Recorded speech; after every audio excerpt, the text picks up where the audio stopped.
Part 1. The Fall of Troy and the Curse of Poseidon.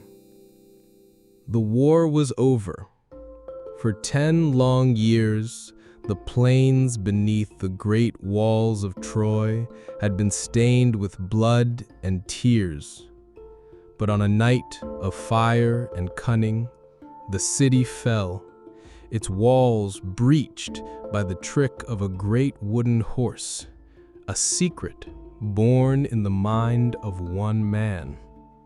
His name was Odysseus, king of the rocky island of Ithaca, and he was a hero not of strength, but of intellect.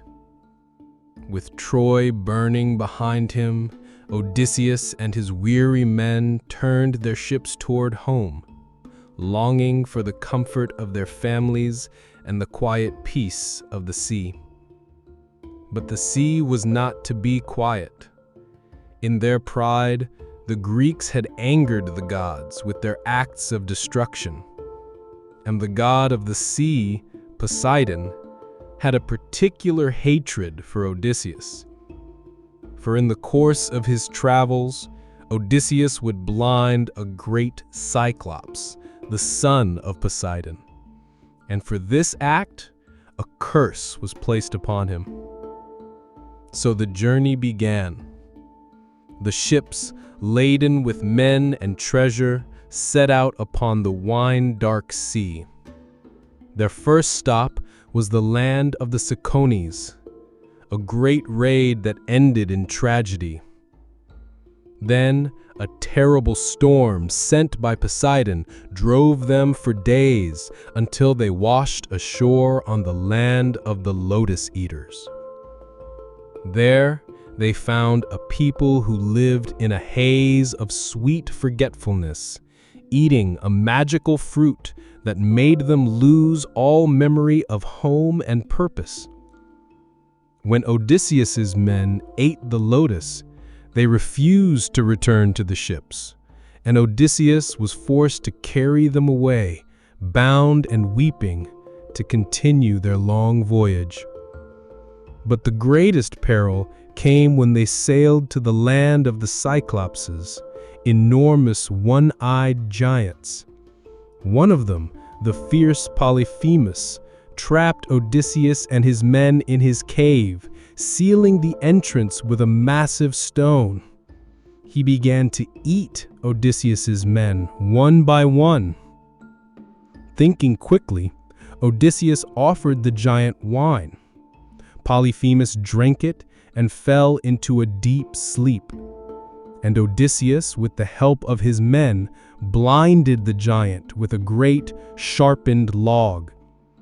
The giant screamed in agony, and when the other Cyclopses asked who had hurt him, Polyphemus could only reply, "Nobody," for that was the name Odysseus had told him.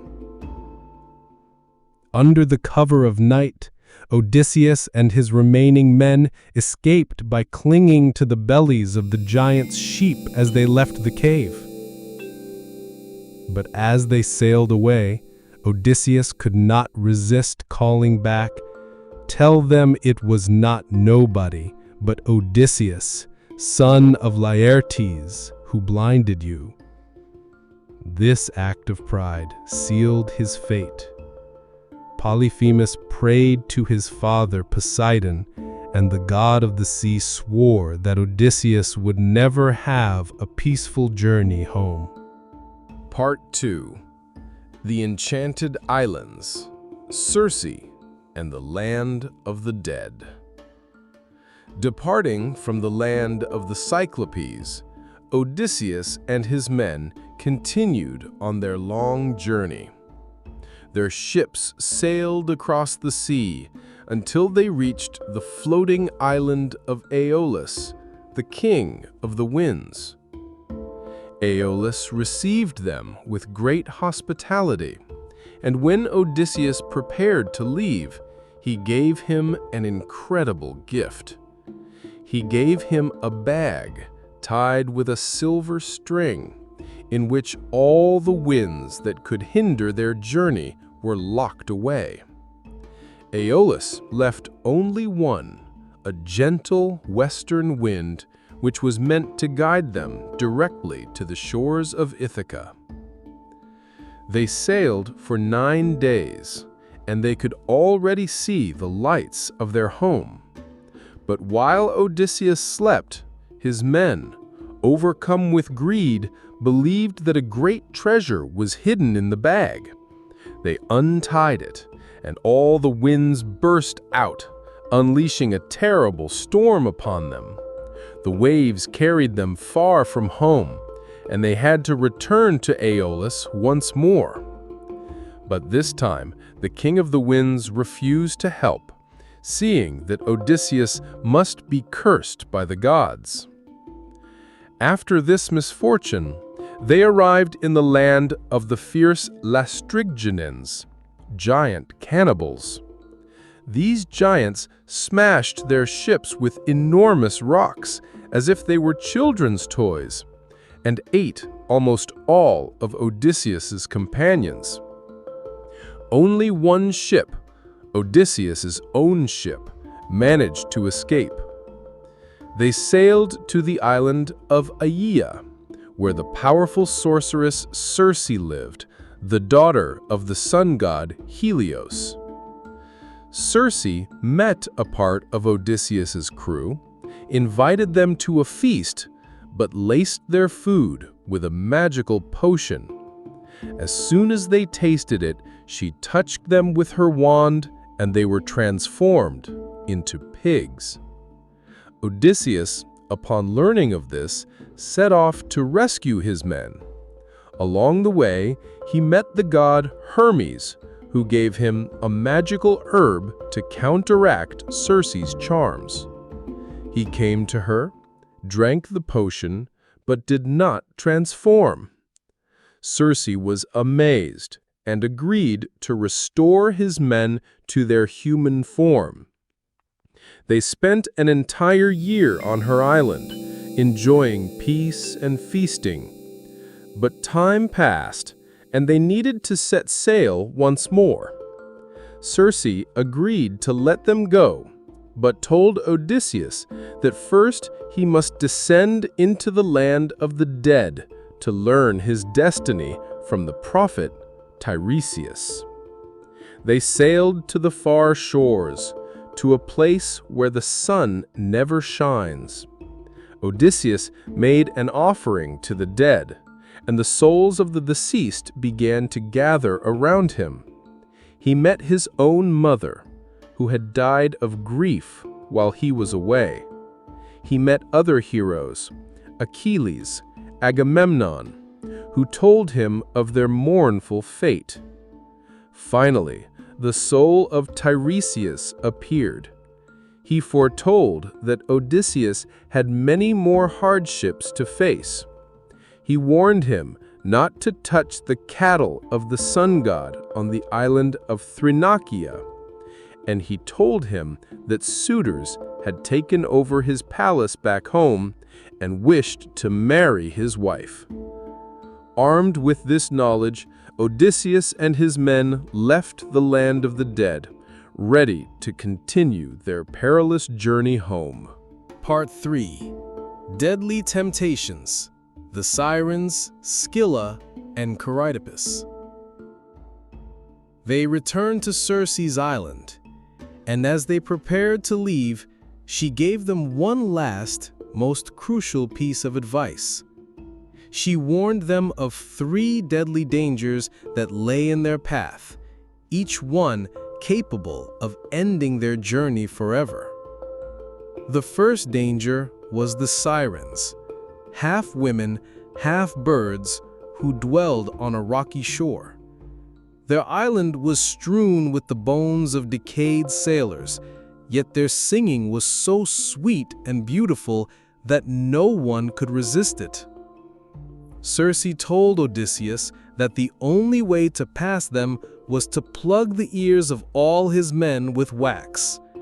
And as for Odysseus himself, if he wished to hear their song, he must order his men to tie him tightly to the mast, so he could not leap into the sea. Odysseus did exactly as he was told. He filled his comrades' ears with wax, and they bound him securely to the mast. As the ship drew closer, Odysseus began to hear sounds unlike anything on earth. They were voices that sang of his great glory, of the joy and love that awaited him if he would only come ashore. They promised him wisdom and knowledge of everything that had ever happened on earth.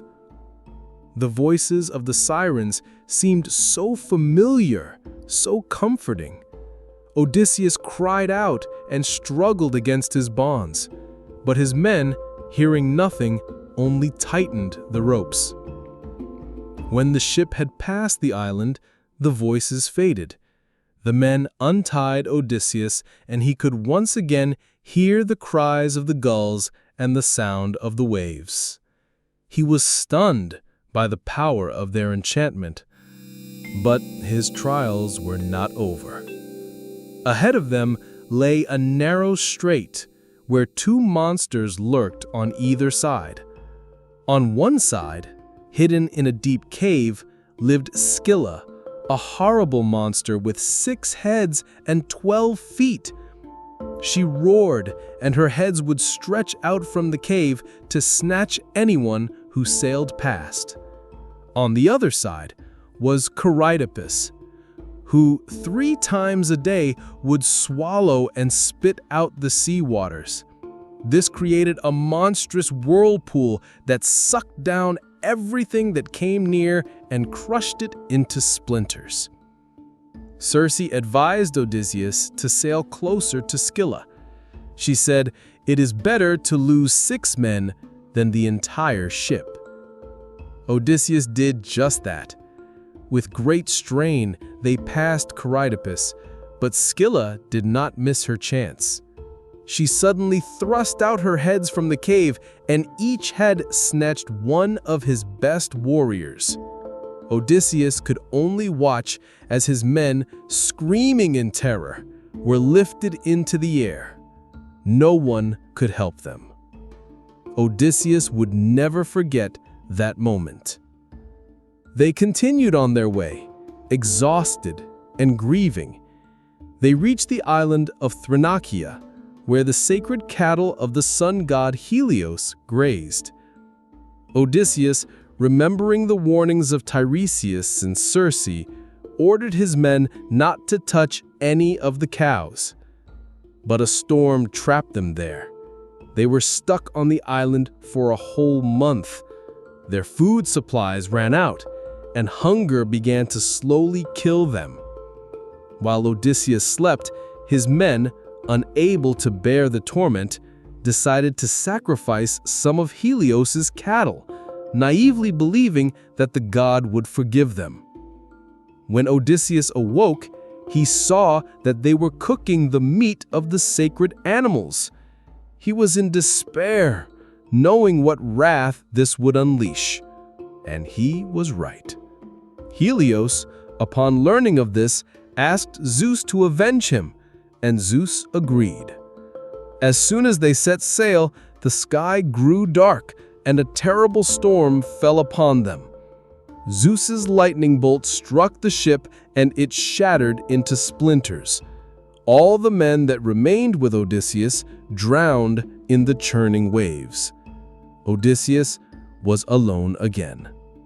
He clung to the ship's wreckage, and he had to float past Scylla and Calypso once more.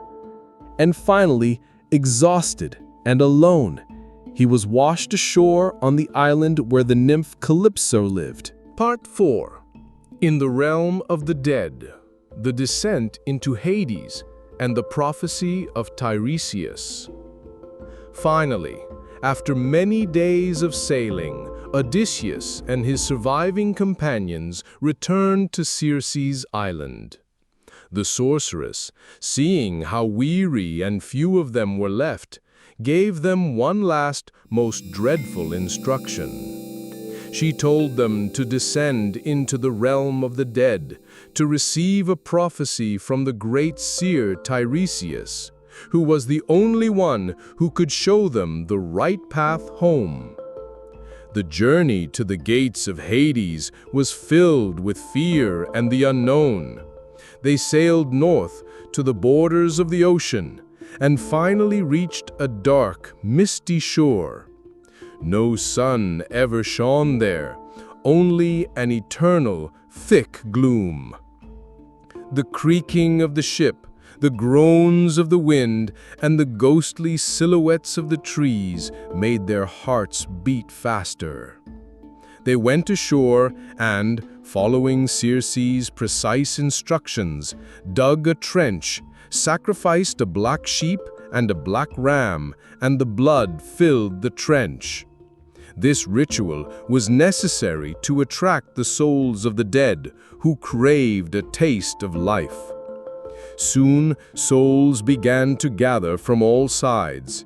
They flew like millions of birds, their invisible wings rustling, and their moans filled the air. These were shades, ghostly silhouettes, who thirsted for a single taste of life. The first person Odysseus saw was his comrade Elpenor, who had recently died on Circe's island, falling from a roof while he was drunk. Elpenor was not like the others. His soul was restless because his body remained unburied. He begged Odysseus to return, bury his body with all honors, and build him a mound with his ore on top, so that his soul could find peace. Odysseus promised him that he would, and his shade vanished. Then the shade of his mother, Anticlea, appeared, whom he had left alive when he set off for the Trojan War. Her appearance was a terrible blow to Odysseus. He grieved that he had not known of her death, and wanted to embrace her, but his hands passed through her ghostly form, and he wept bitterly. Anticlea told him that his father, Laertes, had grown old and lived in solitude, that his son Telemachus had grown up, and that his faithful wife Penelope was still waiting for his return. Finally, from the crowd came the great seer, Tiresias. He was blind, but his eyes saw the future. He drank the blood and began to speak. Tiresias prophesied to Odysseus that his return to Ithaca would be long and difficult. He warned him of the wrath of Poseidon, who would pursue him for blinding Polyphemus. But most importantly, he strictly forbade him and his men from eating the sacred cattle of the sun god Helios on the island of Thrinacia. He said, "If you touch them, you will perish. Only you, Odysseus, will return home, and even then, only after long and terrible trials. Your house will be full of insolent suitors who will try to seize your power and your wife. But you are destined to take revenge on them, and then to make one more final journey with an oar on your shoulder, until you come to a place where people have never seen the sea." And he added, "Your death will not come to you from the sea, but on the land, in a peaceful old age surrounded by your people." After Tiresias, other souls approached Odysseus. He spoke with heroes who had fallen in the Trojan War. The shade of Achilles told him that it was better to be the lowliest laborer on earth than a king among the dead. He met the shade of Agamemnon, who told him how he was treacherously murdered, and warned Odysseus against trusting women too much.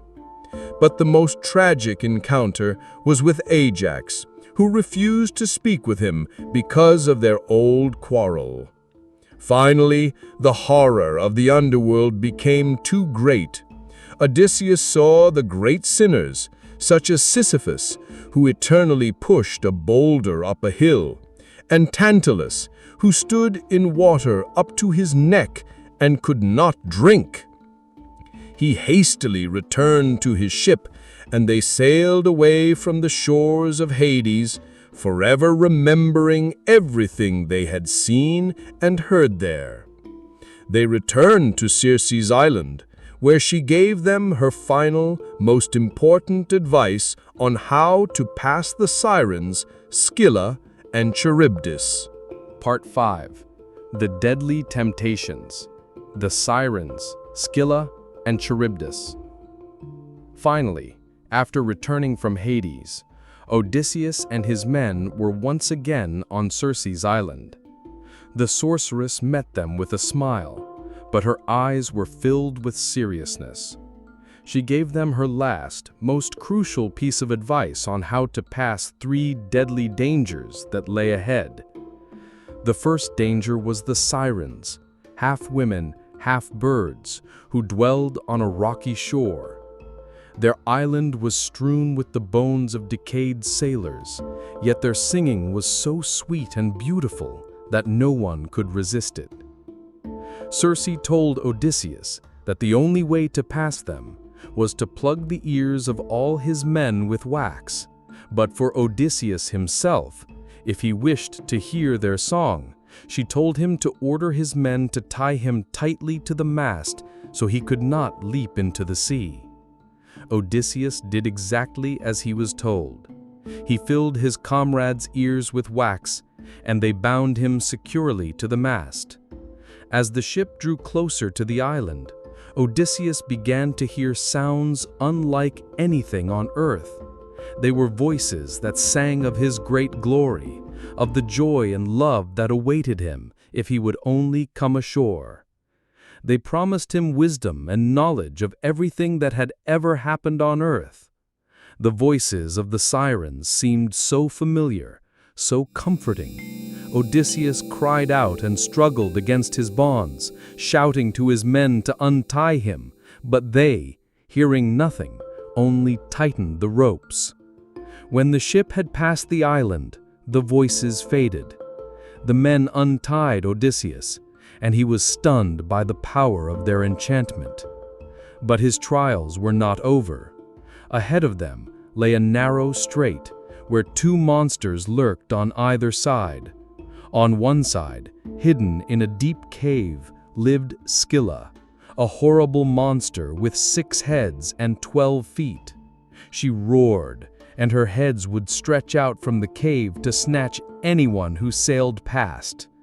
On the other side was Charybdis, who 3 times a day would swallow and spit out the sea waters. This created a monstrous whirlpool that sucked down everything that came near and crushed it into splinters. Odysseus, remembering Circe's advice, decided to sail closer to Scylla to avoid Charybdis's whirlpool. He did just that. With great strain, they passed Charybdis, but Scylla did not miss her chance. She suddenly thrust out her heads from the cave, and each head snatched one of his best warriors. Odysseus could only watch as his men, screaming in terror, were lifted into the air. No one could help them. Odysseus would never forget that moment. They continued on their way, exhausted and grieving. They reached the island of Thrinacia, where the sacred cattle of the sun god Helios grazed. Odysseus, remembering the warnings of Tiresias and Circe, ordered his men not to touch any of the cows. But a storm trapped them there. They were stuck on the island for a whole month. Their food supplies ran out, and hunger began to slowly kill them. While Odysseus slept, his men, unable to bear the torment, decided to sacrifice some of Helios's cattle, naively believing that the god would forgive them. When Odysseus woke up, he saw that they were cooking the meat of the sacred animals. He was in despair, knowing what wrath this would unleash, and he was right. Helios, upon learning of this, asked Zeus to avenge him, and Zeus agreed. As soon as they set sail, the sky grew dark, and a terrible storm fell upon them. Zeus's lightning bolt struck the ship, and it shattered into splinters. All the men that remained with Odysseus drowned in the churning waves. Odysseus was alone again. He clung to the ship's wreckage, and he had to float past Scylla and Charybdis once more. And finally, exhausted and alone, he was washed ashore on the island where the nymph Calypso lived. Part 6. The Island of Calypso. Long years of waiting. Odysseus, exhausted, clinging to the wreckage of his ship, after many days on the open sea, washed ashore on the island of Ogygia, where the beautiful nymph Calypso lived. The island was like a paradise. The sweet scent of cedar and cypress filled the air, while grapevines, laden with ripe clusters, entwined the walls of the cave where Calypso made her home. Around her dwelling grew irises, wild beasts grazed, and from 4 springs flowed transparent streams. Odysseus was worn out and starving, but she welcomed him, washed his wounds, fed him, and warmed him. Calypso was enchanted by Odysseus. She offered him immortality if he would stay with her forever and share her eternal existence. She promised him eternal youth, a life without worries or sorrows. "Your wife," she said, "is merely mortal. She is destined to die and grow old, but I am immortal and will always be young." But his heart belonged to Ithaca. He longed for his wife, Penelope, and for his son, Telemachus. He spent 7 years on the island. Every day he sat on the seashore and looked into the distance, weeping and longing to return home.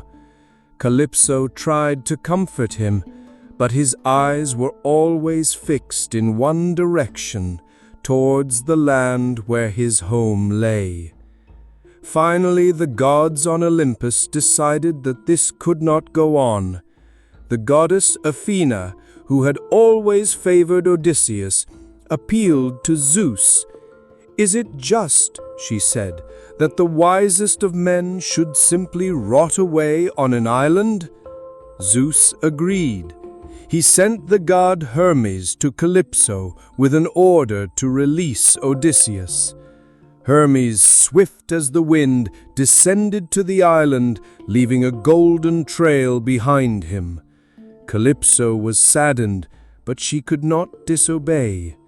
She helped Odysseus build a raft, provisioned him, and gave him a gentle western wind so that he could sail away. Odysseus left the island alone on a small raft to continue his journey home. He left behind immortality, eternal youth, and a life without worries. He chose a mortal life, but one filled with love and loyalty. Part 7. The Return to Ithaca, disguised as a beggar. Odysseus left Calypso's island on a small raft, and his heart was filled with hope. He sailed for 17 days, looking at the stars and thinking of home. But Poseidon, who was still angry, saw him and unleashed a terrible storm. The raft could not withstand the wrath of the sea god. It shattered into splinters, and Odysseus was left alone again, fighting the waves. He was helped by the sea nymph Leucothea, who gave him her magical scarf so he could swim to shore. By a miracle, he was saved on the island of the Phaeacians. Exhausted and naked, he fell asleep under a bush until he was woken by Princess Nausicaa. Nausicaa, seeing him, was not afraid, but fed him, clothed him, and led him to her father, King Alcinous. At the king's feast, Odysseus told the entire story of his wanderings, and the Phaeacians, moved by his tale, gave him a new ship and took him home to Ithaca. When Odysseus returned, 20 years had passed since he left for the war. Athena, his patroness, appeared to him. She told him that suitors had taken over his home and that he must be cautious. Athena transformed him into an old beggar so he could safely find out what was happening in his palace. Odysseus, disguised as a beggar, first went to his faithful swineherd, Eumaeus. Eumaeus welcomed him with kindness, not knowing who stood before him. It was there, in Eumaeus's hut, that Odysseus first met his son, Telemachus. Athena lifted the disguise from Odysseus, and father and son, after so many years of separation, embraced and wept. Odysseus and Telemachus decided to keep his return a secret. Odysseus, once again taking the form of a beggar, went to his palace. In the courtyard, he saw his old faithful dog, Argus. Argus, upon seeing his master after so many years, mustered his last strength, wagged his tail, and died. Odysseus, not showing his feelings, walked past. Inside the palace, the suitors were feasting, wasting his wealth, and insulting everyone who was loyal to Odysseus. Odysseus, still in his beggar's disguise, endured their mockery, waiting for the right moment. Part 8. The Final Battle. The Bow Contest and the Revenge on the Suitors. Finally, after 20 years of waiting, the day came when Penelope's patience ran out. She could no longer bear the insolence of the suitors, and decided to hold a contest that would put an end to everything. She had Odysseus's old, mighty bow brought out from the treasury. Not one of the suitors knew that this bow was not merely a weapon, but a symbol of their king, and only one man could string it. Penelope announced that she would marry the man who could string its taut bowstring and shoot an arrow through 12 axe handles set in a row. One by one, the strong and arrogant suitors tried to string the bow. They strained, pouring sweat, but the bow would not bend. They scraped their hands, cursed, and grew angry, but the bowstring remained unmoved. Then, Odysseus, still in the guise of a beggar, asked if he could be given the bow to try. The suitors erupted in laughter. "Let the old beggar try," they shouted. "Perhaps he is a god." But Telemachus and Penelope agreed. The servants locked the doors, and Odysseus took the bow. His heart filled with joy as he felt the familiar weapon in his hands. He easily, as if plucking a lyre, drew the bowstring and shot the arrow. The arrow flew through all 12 rings. Silence filled the hall. Then Odysseus threw off his rags, and his true form stood before them all. He was the king who had returned. With the help of his son Telemachus and 2 loyal servants, Odysseus began a bloody massacre. The first arrow pierced the most insolent of the suitors. The hall filled with cries of horror and pleas for mercy. The suitors were terrified, trying to escape, but the doors were locked, and Odysseus's arrows never missed their mark. He killed all the suitors, taking revenge for 20 years of insolence, betrayal, and dishonor. Part 9. The Reunion, recognized by Penelope and his father.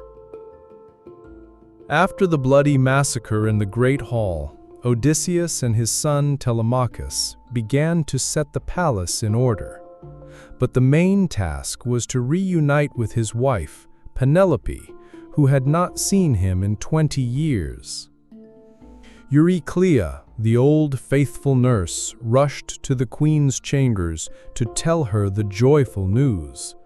"He has returned! He has killed all the suitors!" she cried out. But Penelope was cautious.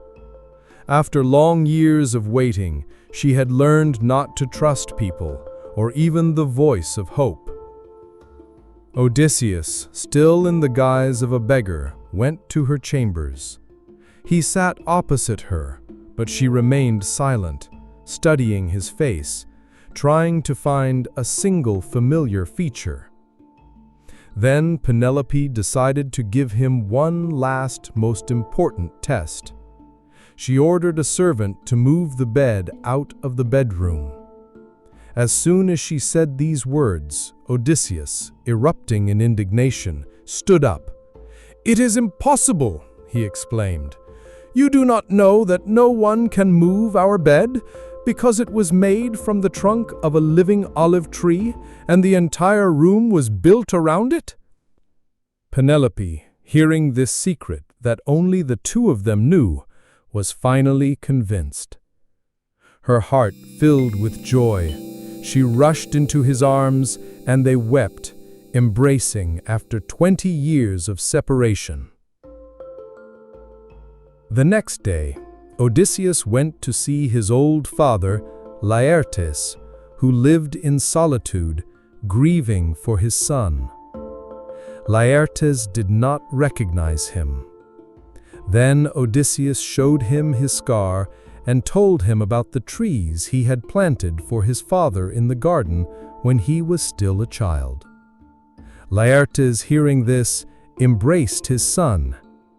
His heart filled with joy, and he finally felt alive again. Thus ended the wanderings of Odysseus. He returned to his home, to his family. He restored his rule, took revenge on his enemies, and finally found the peace he had so long sought. Athena descended from Olympus and established peace between Odysseus and the relatives of the slain suitors. Odysseus and Penelope lived long and happily, and their story became one of the greatest in the world.